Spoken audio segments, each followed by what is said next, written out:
A manera de introducción al módulo de arquitectura de las computadoras, es importante conocer y establecer de qué manera el ser humano, como usuario, tiene la capacidad de lograr diseñar una máquina computacional con la cual se pueda comunicar de manera electrónica. Esa comunicación en la cual en algún momento determinado representa una bidireccionalidad entre un emisor y un receptor, y un emisor y un receptor, está definido por los lenguajes.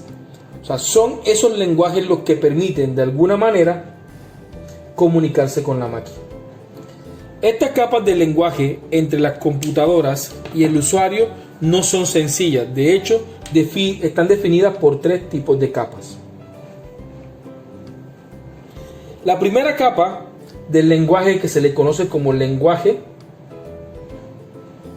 de nivel 1, ese es el lenguaje que conocemos como lenguaje máquina, y que está definido con puros ceros y puro 1, es decir, está constituido por el sistema numérico binario, de tal manera que el 0 representa ausencia de energía o bajo voltaje, y el 1 representa presencia o alto voltaje. Entonces esto es alto o presencia, y este es bajo o ausencia. Esto permite que la computadora pueda procesar la energía y con esto pueda hacer lo que bien sabe hacer, que es el procesamiento de información. Cuando un microprocesador, cuando una CPU está leyendo, su capacidad de procesamiento se divide por hertz, y esa es la capacidad de ceros y uno, de ausencia y presencia de energía que puede procesar en un momento determinado. Ahora, ese lenguaje máquina es muy complejo para el ser humano, y si la comunicación se hiciera de manera directa, serían muy pocos los seres humanos que hoy día pudiesen utilizar con una computadora.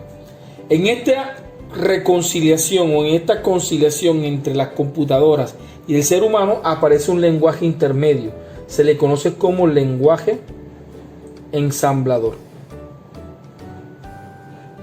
Este lenguaje ensamblador muchos lo conocemos como esa etapa de los compiladores.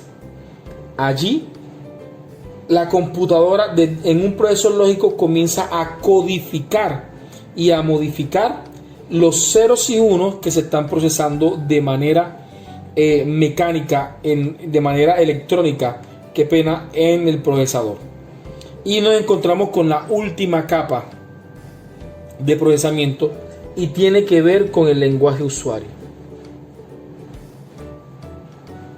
Acá ya aparecen los lenguajes de programación. Aquí ya aparecen los lenguajes que podemos estar utilizando: Python, ¿sí? Java, C y cualquiera uno de los lenguajes que podemos estar utilizando. Entonces, si ustedes alcanzan a ver esta dinámica entre el usuario y la CPU, hay unos niveles de lenguaje de programación que permiten ir convirtiendo de un lenguaje usuario a un lenguaje máquina, y de un lenguaje máquina a un lenguaje usuario. De esta misma manera, cuando alguien utiliza un celular y va a mandar un mensaje por WhatsApp, el lenguaje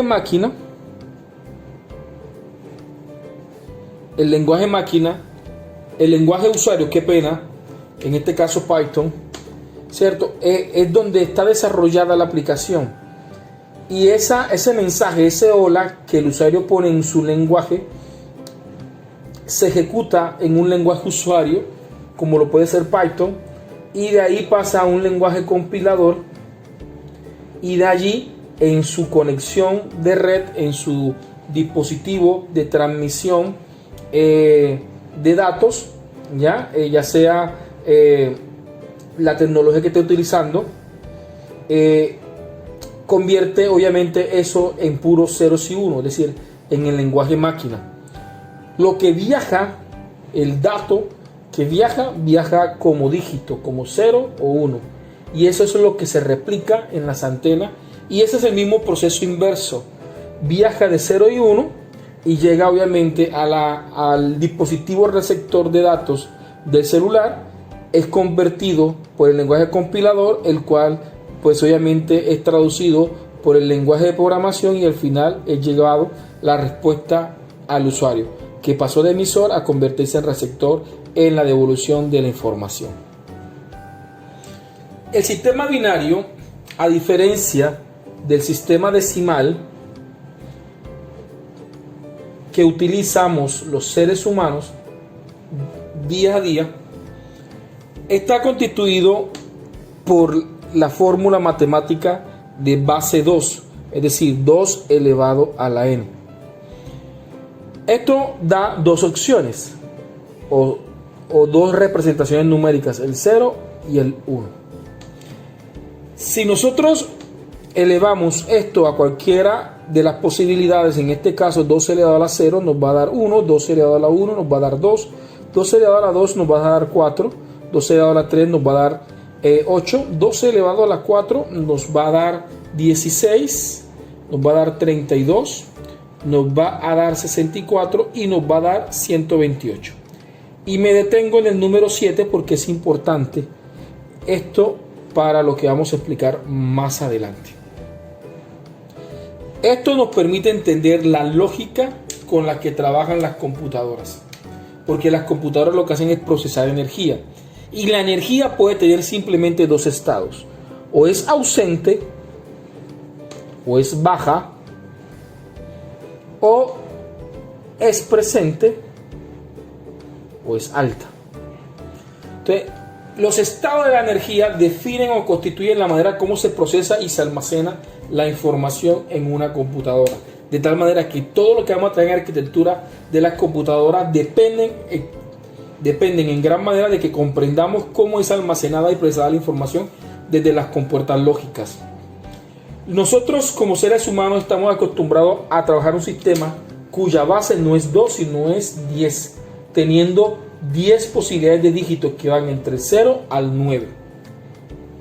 Y eso nos permite manejar la unidad, la decena, la centena, unidad de 1000, decena de 1000, centena de 1000 y así sucesivamente. Y con esta manera construimos todos los números posibles en nuestro sistema, y con esto pues obviamente nosotros razonamos y comenzamos a hacer operaciones matemáticas de carácter humano. Esto es importante que lo tengamos en cuenta. Ahora, ¿cómo o de qué manera para una computadora, o sea, cómo logro que si yo escribo un mensaje de texto en WhatsApp, hola, cómo ese mensaje pasa las capas, sobre todo que llegue a un lenguaje máquina? Aquí es importante la conversión de un sistema a otro sistema numérico. Entonces es importante que nosotros podamos convertir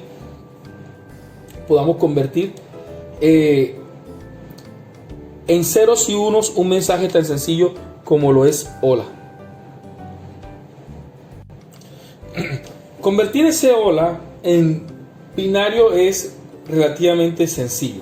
Hay muchas maneras de convertir de decimal a binario. Les voy a exponer una de ellas, que para mí es la más fácil y que solamente nos va a exigir manejar una suma, teniendo en cuenta el exponente o el nivel de exponencia de la base 2 en un momento determinado. Entonces es importante tener y conocer el código ASCII de cada una de las letras que representan la palabra hola.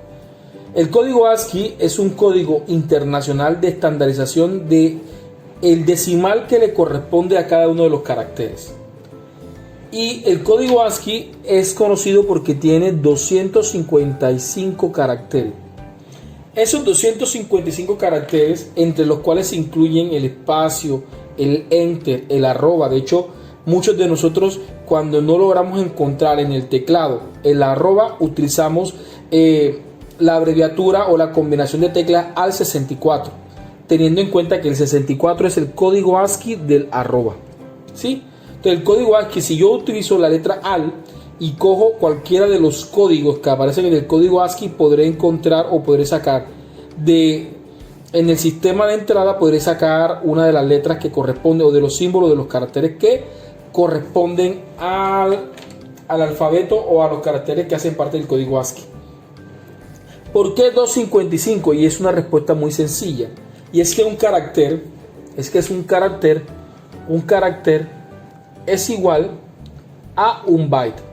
Y un byte es igual a 8 bits. Y por eso es que aquí en la tabla pongo 2 elevado a la 0, 2 elevado a la 1, 2 elevado a la 2 hasta las 2 elevado a la 7. Porque aquí me voy a encontrar con 8 bits. Primer bit, 1 bit, 2 bits, 3 bits, 4 bits, 5 bits, 6 bits, 7 bits, 8 bits. Aquí tengo 8 bits, quiere decir que esto es lo suficiente para yo poder construir un símbolo. Y si nosotros cambiamos esta expresión por decimal, si cambiamos la expresión o resolvemos la ponencia, lo que tenemos es 2 elevado a la 0 es igual a 1, 2 elevado a la 1 es igual a 2, 4, 8, 16, 32, 64 y 128. Resulta que si yo llego a sumar todos estos números, el resultado que voy a encontrar es 255, porque el número máximo que se puede almacenar en un byte es 255, y como un carácter es un byte y como el código ASCII es la tabla internacional o universal de caracteres, no puede tener más de 255 caracteres. De esa manera, pues creo que podemos tener claro ese tema. Ahora, ¿qué es lo que hacemos para convertir hola en binario? Pues bien, tenemos que en el código ASCII hola es H. En este sentido, qué pena. En este sentido tenemos 72. La manera de poder hallar 72 de manera binaria sencilla es ver qué bit necesito para llegar a 72. Si utilizo el octavo bit y le pongo presencia, tendría 128, y 128 pues se pasa de 72. Quiere decir que este bit no me sirve, le pongo 0. El 64 obviamente sí me sirve. ¿Por qué? Porque ya tendría 64. Me faltaría simplemente 8 para llegar a 72. 32 obviamente se pasa de los 8 que necesito, no me sirve. 16 se pasa de los 8 que necesito, no me sirve. Y aquí aparece el 8. Al tener el 8 ya tengo el 72, de tal manera que lo demás no me sirve. Quiere decir que el 72 en número binario es 010010000. Es decir, para una computadora la H mayúscula es 010010000. La H minúscula tendrá su propio código ASCII y obviamente su propio resultado en binario. El 79 haríamos lo mismo, 0, 1. Ya en este caso necesitaríamos 8 y 5, necesitaríamos aproximadamente 13 para que pudiésemos terminar la ecuación. Así que vamos a coger el 8, vamos a coger el 12 y vamos a coger el 1. De esta manera pues tendríamos los 79. 64 y 8 sería 72, 72, 76. Creo que aquí me equivoqué, les pido excusas. Entonces tendríamos acá 64 y 670, 64 y 670 y 272, 72, 76. Aquí necesitaríamos utilizar el 2, 76, 78 y el 1, 79. Quiere decir que el 79 en código ASCII vendría siendo esto. Del mismo modo, el 76 tendríamos aquí 64 y 8, 72. Me faltarían simplemente 4 y aquí tendría este código ASCII, ¿ya? Y el 65 pues simplemente sería 64 y el 1. Lo demás pues no lo necesitaría. Si yo combino toda esta cadena de caracteres de manera continua, el resultado será hola. De esta manera es lo que viajaría por la nube y las conexiones para que llegaran al otro dispositivo ese saludo si lo hacemos por WhatsApp. Entonces, de esta manera viaja la información en ceros y unos desde los medios digitales. Y es importante que los tengamos en cuenta para cuando entremos al siguiente tema de compuertas digitales.